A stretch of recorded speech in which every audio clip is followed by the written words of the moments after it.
On Saturday, May 13th, the day of departure, from morning to late afternoon, nearly 900 passengers would board the St. Louis. The queues stretched from Shed 76 to the gangways and into the ship. Almost half the refugees were women and children.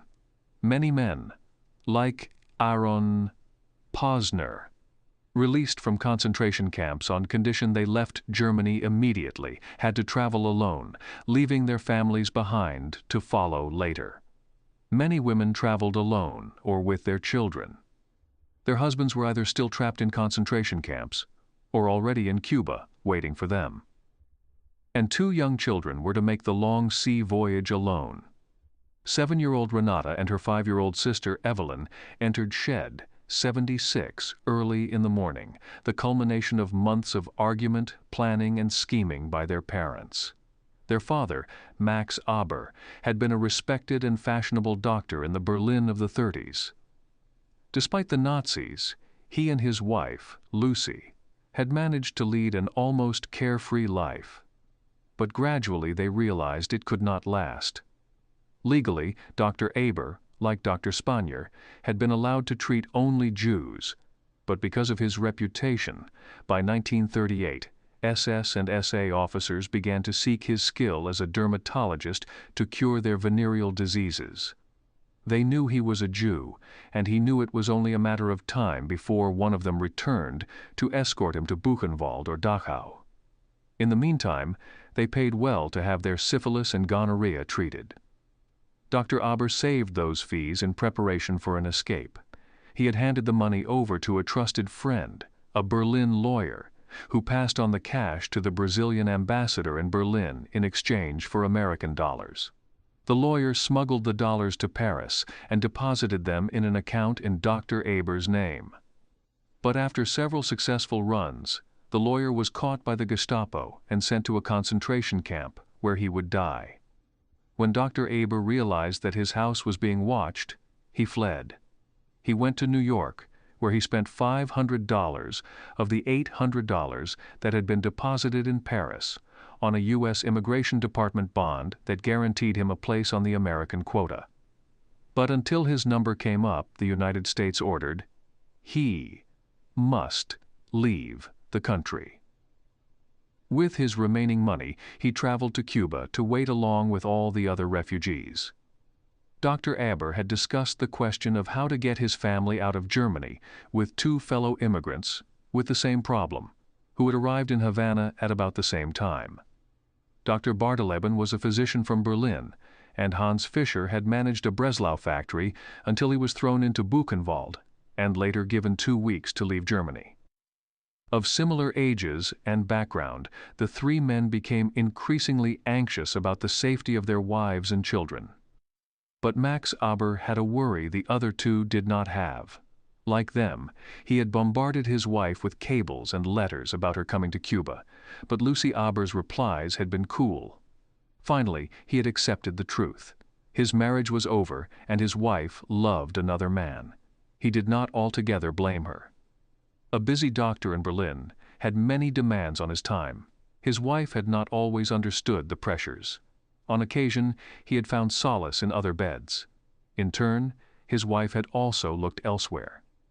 Soon after he had left Germany, she had taken up with a German of influence and charm, and with him she, a Gentile, would need no longer face years of humiliation that came from marriage to a non-Aryan. For Renata and Evelyn Aber, their father's absence was hard enough to accept, but in late 1938 there had come an even harsher blow. Their mother had packed them away to a children's home outside Berlin, explaining that it was best for the youngsters. From the outset, Renata hated the home, with its tasteless food, faded linen, and cold corridors, but she put on a brave front for her younger sister. Her resolve had failed her only on Kristallnacht.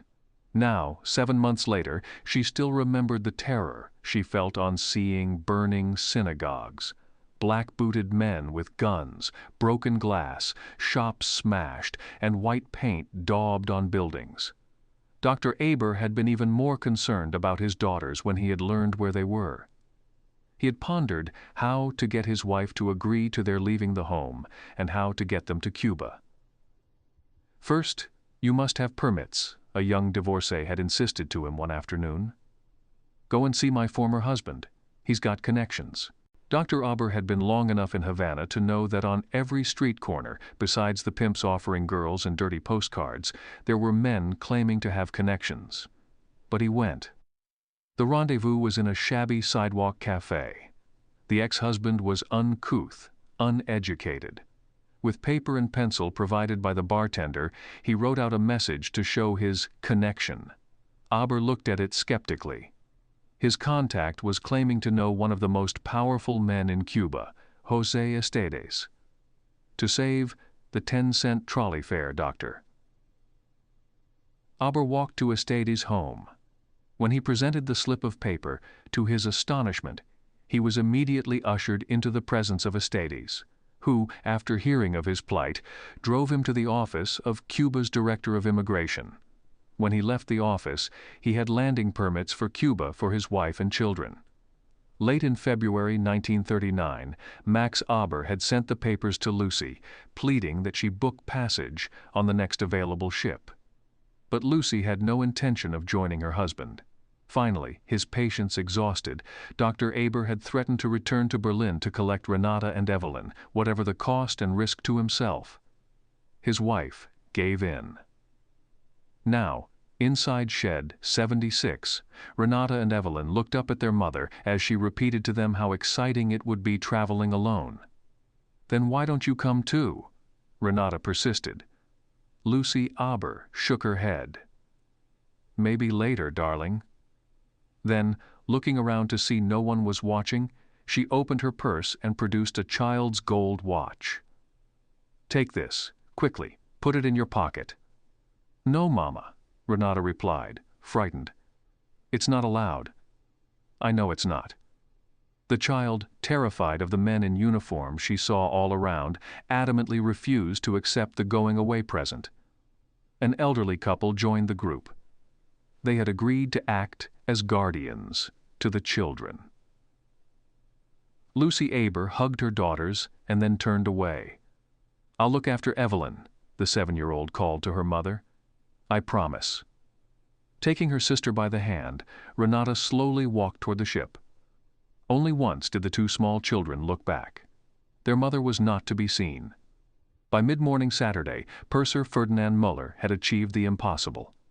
By bribery, pleading, and manipulation, he had carried out the captain's order to ensure that the ship's larder was properly provisioned.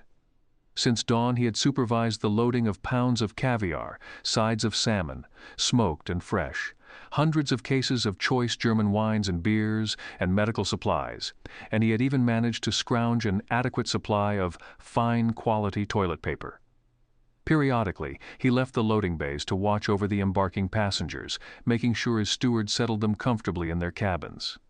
Now, with the last of the supplies safely stowed, he began to knock on those cabin doors, introducing himself, offering to be of service. When he arrived at the Weiler's cabin and knocked, Rachel Weiler opened the door. Behind her, Muller could see her husband, seated with a leather-bound book on his knees, an embroidered skullcap on his head. Rachel explained that they were saying prayers. It was not, she asked anxiously, forbidden? An embarrassed Muller said there were no such restrictions on board, and went on to explain that during the voyage the first-class social hall would be converted into a synagogue. The look of utter disbelief on Rachel Weiler's face further discomfited the purser. It brought home to him the true meaning, he later told a steward, of what people like the Weilers must have suffered. Rachel asked him for which faith the synagogue would be used. Orthodox, conservative, or reform? Muller was startled by the question. He had never before considered that Judaism was anything other than a single belief. Several times during the afternoon, Aaron Posner tried to ask one of the crew whether the ship would leave on time, but did not dare. Instead, he stood on a deck apart from everyone else and watched his fellow travelers boarding. One particular group caught his attention. A man in a topcoat, holding a woman's arm. Behind them came two chattering youngsters. Even from that distance, Posner felt the man's apprehension. Down on the quay, Max Love's anxiety gave way once again to fear. The swastika flag was flying at the stern. He suddenly realized the St. Louis was a German ship. Once aboard, he would still be on German territory. Perhaps he had not given the Gestapo the slip after all. Perhaps there were Gestapo on the ship who would yet turn him in. Elislova had had to choose between staying with the aged mother she loved who refused to leave Germany and going with her husband. She knew that if she had stayed, her husband would have remained as well. Eventually, he would have been caught, and that might well have meant his death. She had chosen her husband. She felt sure she would never see her mother again. In Shed 76, Elise had shielded her husband as best she could from the officials. Fortunately, they had seemed much more intent on her pretty, 17-year-old dark-haired daughter Ruth. They successfully passed the emigration formalities, only to receive a cruel blow. The precious container holding everything in the world the family owned had been mistakenly shipped to Shanghai. The formerly prosperous Lois were leaving Germany with little more than the clothes they wore. Max Lowe knew there was now nothing left for the Nazis to take but himself and his family. He was barely able to control his anguish as he walked up the gangway. High above the quay, forward on the promenade deck, First Officer Klaus Ostermeyer and Purser Müller watched the scenes below. Müller had tried to explain his problem of a choice of Orthodox, conservative or reform services to Ostermeyer, but the first officer replied merely, "If that's the only problem we'll have, then we will escape lightly." Both men were conscious of the stiff, motionless figure of Captain Schroeder standing once again on the nearby bridge wing. Müller wondered what he was thinking. The captain was wondering what the people boarding the ship thought. Most moved a trifle too fast, or too slow, staring around, turning their heads, looking for a friendly face in the crowd. Though he could not see their faces too clearly, he imagined that not a few were suppressing tears. Gustav Schroeder was a romantic man. He wanted to believe that if they had a common thought, it was probably one of sadness that they, Germans, were being thrown out of their country. He hoped any bitterness would be assuaged to a considerable degree by the behavior of his crew. Then, by the first-class boarding gate, Schroeder saw a photographer taking pictures of the passengers, as many tried to shield their faces from the camera. Sensing trouble, he hurried to the gate to find the man reloading his camera. "Who are you?" Schroeder barked. The man said he was from the Ministry of Propaganda and began to explain that his films were to be rushed to Berlin at the express request of Minister Goebbels. "Get off my ship!" The man paused, uncertain, and then, possibly believing that nobody had the authority to countermand an order from Goebbels, prepared to resume photographing. A furious Schroeder shoved him toward the gangway. "Get off, or I'll personally throw you overboard. And you can report that to the minister." The man slunk off the ship.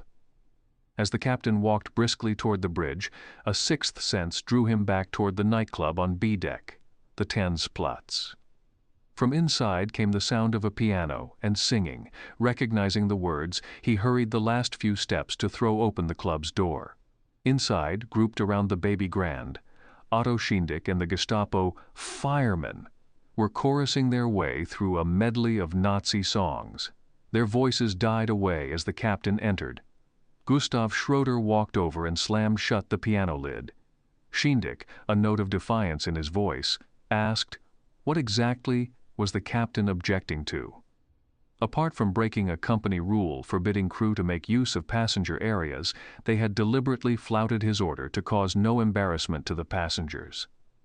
"Embarrassment, Captain," said Schindick. "Where is the embarrassment? There is no law that forbids us to sing party songs."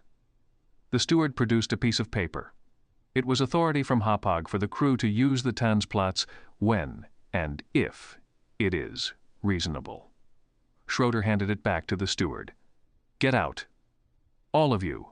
If I find you in here again, you will need more than a piece of paper to save your skins." The sullen group filed out. Down on the quay, in the late afternoon, the man from the propaganda ministry continued to photograph passengers as they trudged towards the St. Louis. He chose his subjects carefully, selecting only those who would later, with the help of a Nazi caption writer, be presented as documentary pictorial proof that the refugees were subhuman savages, furtive-looking fugitives, not worthy of German citizenship. The men, women, and children were in fact frightened people whose faces bore the mark of years of stress. The quayside scene was all the more painful for many of them as the Hapag band, present to give the ship its traditional musical farewell, played tunes from a bygone era. Yet for Babette Spanier, that music suited perfectly her arrival in Shed 76. All afternoon she had prepared her husband and children for this moment. She had told Fritz they would leave Germany in a fitting manner, so that nobody could say a scion of the Seidemann family did not depart Germany in style. First, she had dressed the twins in their best party frocks. Then, she had made Dr. Spanier wear a dinner suit beneath his topcoat. Finally, she herself had put on a close-fitting evening gown and fur wrap. A taxi had carried them to the Hapag pier. Inside, Shed 76, the officials and the other refugees were amazed by the appearance of the 4 people dressed as if they were going to a ball. The contrast with the shabby dress of many of the other passengers was total. Babette Spanier had inserted a monocle in her eye. The family were waved through by the cheap-suited party men. Outside, at the foot of the black and white cliff of the St. Louis, stewards were ready. Willing hands grasped the Spaniards' luggage. Cheerful voices gave their first assurance of friendly service. In a grand cavalcade, the party swept toward the first-class gangway, toward the ministry photographer. "Excuse me," said Babette Spanier to her husband, "but it looks as if someone is going to take our picture." She turned to the photographer and asked him how they should pose. He looked away. The Spanier family did not fit the image he required. At that moment the band, perhaps catching the mood, launched into Vienna, City of My Dreams.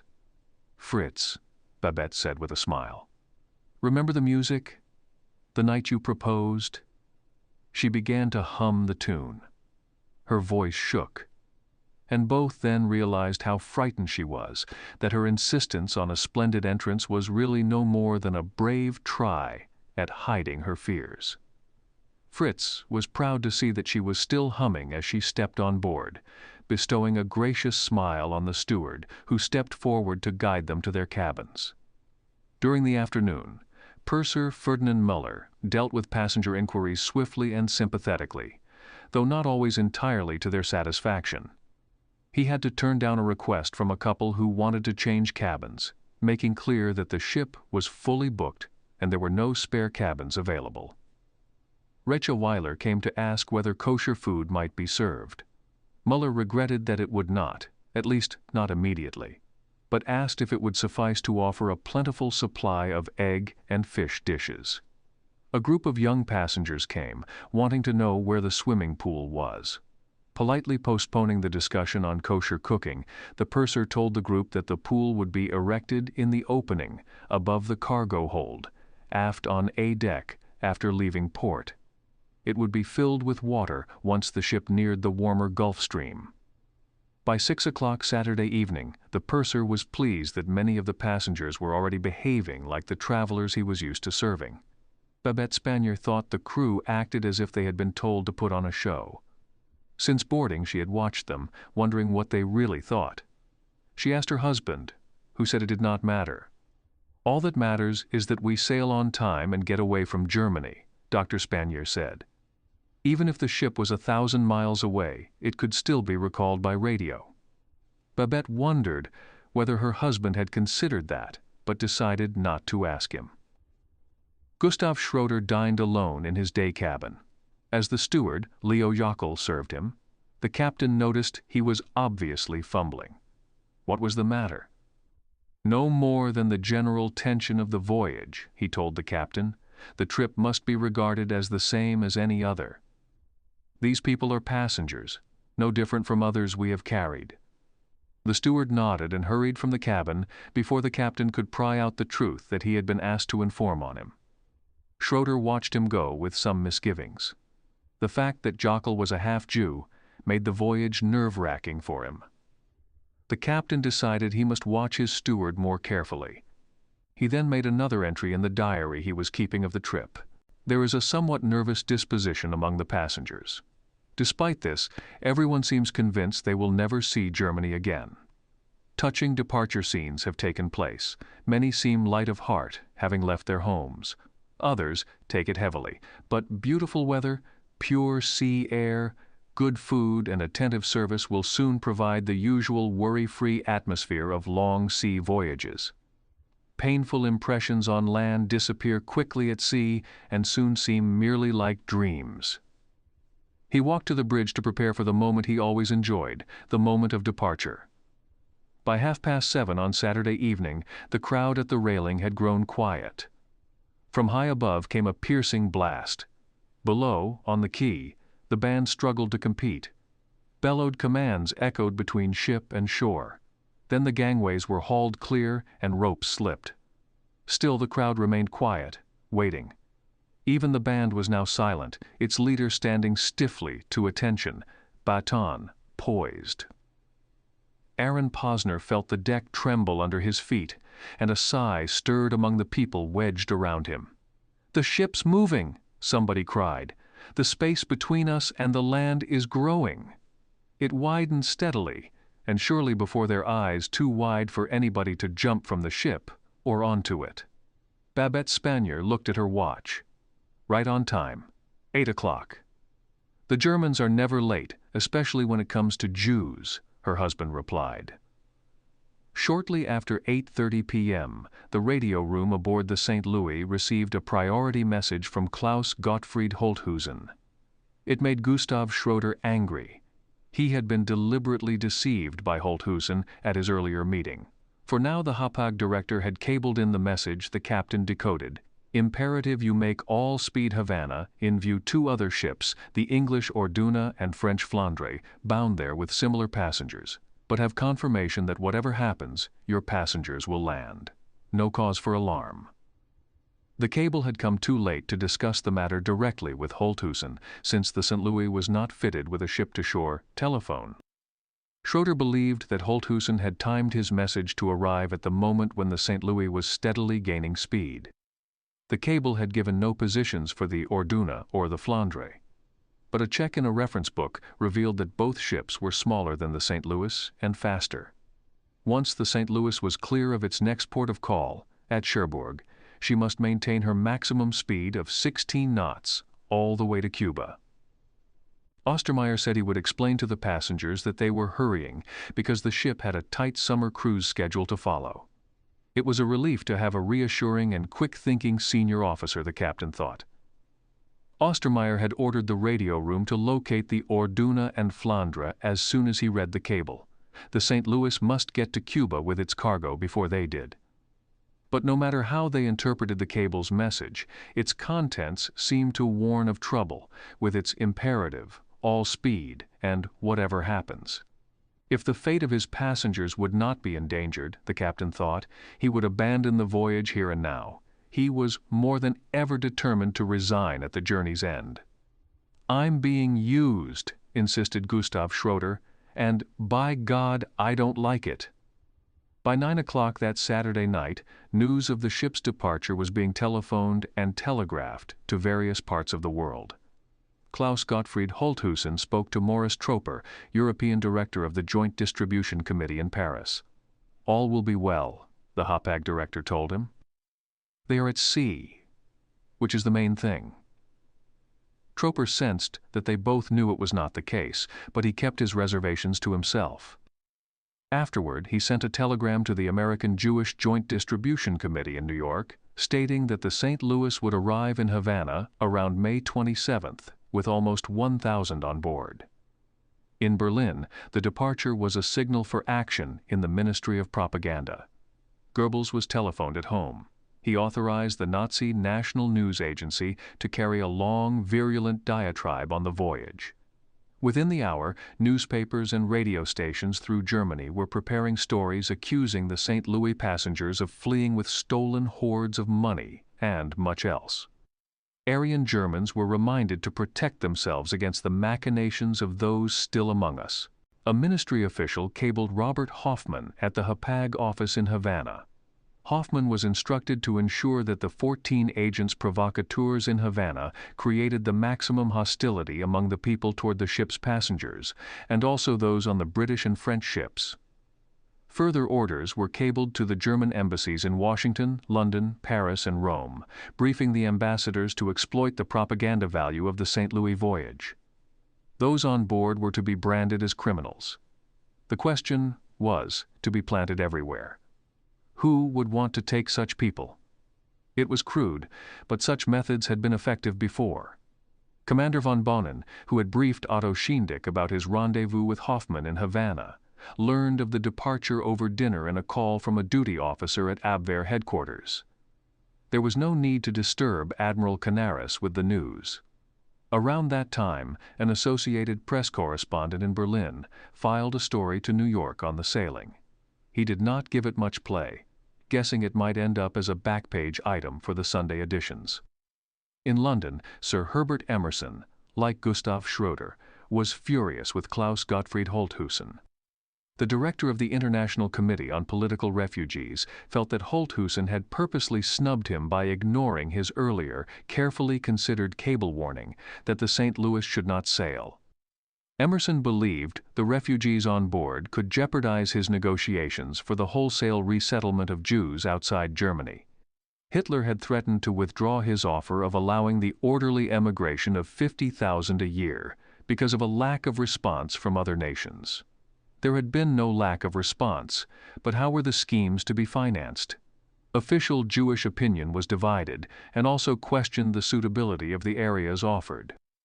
The refugee director had begun to lose patience, confiding to an aide that there is always some other scheme in the background for which the Jews are prepared to sacrifice schemes which are already in being. Emerson knew the crucially important British White Paper on Palestine, due to be published in just 4 days' time on May 17, was almost certain to exacerbate the situation. The St. Louis was at the very least an irritating distraction. The voyage had come at the worst possible time. Seated by her husband's bed in cabin B-108 that Saturday night, Recha Weiler kept telling him that the nightmare was finally over. They were out of the darkness into the light. Professor Weiler nodded, but he was too tired to speak. "Recha," he murmured, "it is enough sometimes just to travel." Babette and Fritz Spanier settled the twins to sleep and went out to inspect the ship. They walked from one public room to another, most plush-carpeted with crystal chandeliers, gilt-framed mirrors, and polished woodwork. The ship's purser also strolled from deck to deck, pausing to speak with a steward, barman, or cabin boy. Babette wondered if he was briefing them on some anticipated action. The voyage could still be stopped. But her spirits revived as they inspected the elegant ship. It seemed to represent the good life ahead, as her husband had promised. It was glossy and smart, just like America, she later recalled. They would become closer on the voyage. Fritz was more attentive than he had been for years. He had not even looked at another girl on board, and there were plenty of pretty ones around. As he walked through the ship, Ferdinand Müller had been disturbed by the signs of distress or fear on many faces. Even if he had not received clear orders from the captain that everything possible must be done to please the passengers, he was sure he would still have done so. So, when the Spaniards walked into the Schanke bar on sea deck, the purser invited them to join him for a cocktail. "To show we are all Germans." "It seemed a great pity, Doctor." Spanier replied that not until he and his wife were fleeing the country had a German said such a thing. 2 decks above, Max Loewe peered out and down. The lights on shore blinked, but around the ship, the sea was black. He wished, he whispered to his wife, that the protecting darkness would never lift. She touched his arm. His children, Ruth and Fritz, although intent on looking toward shore, could not help but overhear what their father had said. "Do you know what it's like to be a Jew?" Otto Schindick's question stunned Leo Jockel. The group of stewards grew silent around one of the tables in the dining salon. Jockel desperately wished he had gone to his quarters instead of remaining to gossip after the last diners had gone. Schindick repeated the question. One of the stewards looked at him speculatively. "How do you know what it is like to be a Jew, Schindick, unless you are one?" he asked. There was a wave of laughter. Schindick pushed back his chair and left the group.